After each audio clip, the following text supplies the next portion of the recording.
छेउबाट हान्यौ छुरा बोल्नसम्म पाइन।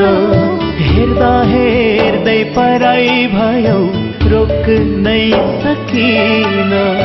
एकहोरो भयो मन आँसु थामिएन। जति सुकै सोचे पनि कारण भेटिएन।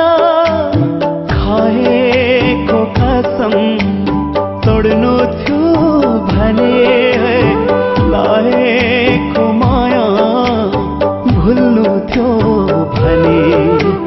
माया गर्छु भनी अल्झाउनु किन? माया गर्छु